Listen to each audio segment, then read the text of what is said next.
Sa iba pang balita, nagsimula na naman ngayong araw ang pag-iimprenta ng mga balotang gagamitin sa eleksyon sa Mayo, makaraan ng ilang linggong pagkaantala nito. Nawala ng saysay at nasayang ang nasa 6 na milyong mga balotang naimprenta na, kasunod ng mga temporary restraining order na inilabas ng Supreme Court na kumatig sa ilang na-disqualify na kandidato. Detalye sa ulat ni Madeline Villar Moratillo. Matapos ilang beses maantala, ipinagpatuloy na ng Commission on Elections ngayong araw ang pag-imprenta ng mga opisyal na balota para sa May 12 national and local elections. Back to zero ulit ang printing ng mga balota sa National Printing Office matapos ibasura na ang 6 na milyong balota na una nang naimprenta kasunod ng inilabas na temporary restraining order ng Korte Suprema sa ilang nadiskwalipikang kandidato. Noong Enero 22 sana ipagpapatuloy ng COMELEC ang printing ng mga balota. Pero naglabas ulit ng Tier O ang Korte Suprema para sa senatorial bet na si Francis Leo Marcos. Inamyandahan ulit ng poll body ang ballot fees at isinama rin ang pangalan ni Francis Marcos. Pero iniatras naman ito ang kandidatura at binawi ang isinumiting Certificate of Candidacy. Dahil dyan, balik ulit sa dati ang COMELEC at pangalan na lang ni Zubair Mustafa ang nadagdag sa senatoriables. Nananatiling 66 ang bilang ng mga kandidato sa pagkasenador na nasa ililimbag na balota. Sa tanong naman kung paano pag naglabas ng panibagong Tier O ang Korte Suprema. Nagpaalam na tayo sa kanila na mag-iimprenta tayo ng balota.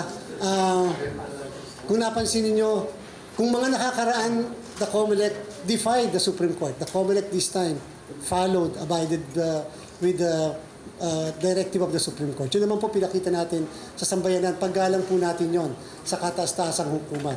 At sabi ko nga, hanggang magagawa nating sumunod, tumalima gagawin po ng Commission on Election. Basta po maunawaan po ng lahat lang ng sambayanan, tapos na po kami sa panahon. No? Yung po nawala sa amin, napakahirap pong basta-basta i-recover yan. Higit 70 milyong balota ang kailangan maimprenta hanggang Abril 14. Kaya ang target na maimprenta ng NPO kada araw, 1.5 milyong balota.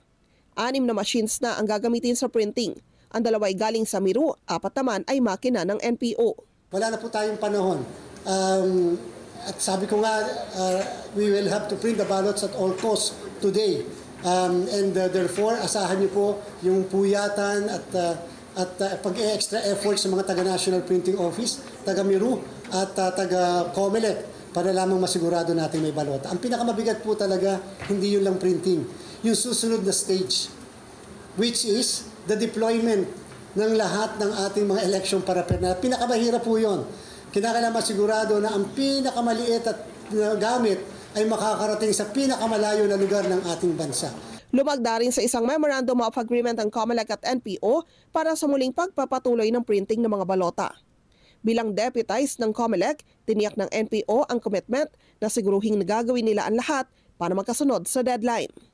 Kaugnay nito, nagkaroon naman ng partial termination sa kontrata ng Miru patungkol sa printing ng mga balota. Yung kabuuan kasi ng mga balota ay iimprenta dapat po nila. At kung magkakagano baka po hindi natin masigurado yung matapos kaagad doon sa ating sinet na deadline na April 14. Kung kaya kinakailangan i-partially terminate upang ang matira ay yung mismo lang na naka-assign sa kanila base sa resolution ng komisyon at the same time base doon sa binigay naman natin na award sa ating National Printing Office. O ginawa natin, hinati natin para kung sakasakali maging mabilis. Halimbawa lang, pwede rin mangyari na ongoing yung printing ng isang, halimbawa, ng NPO machine. Hindi para ganun kabilis, mabagal, pwede namin i-alter yung mga naka-assign na allocation sa bawat. Ayon kay Garcia, uunahin nila ang pag-imprenta ng mga balota para sa national at local elections. Iuhuli nila ang para sa parliamentary elections, kasunod ng mga panukala para sa pagpapaliban nito sa Agosto. 2.3 milyong balota lang naman anya ang kailangan para rito at kaya nila itong maihabol agad. Madeline Villar Moratillo para sa Mata ng Agila.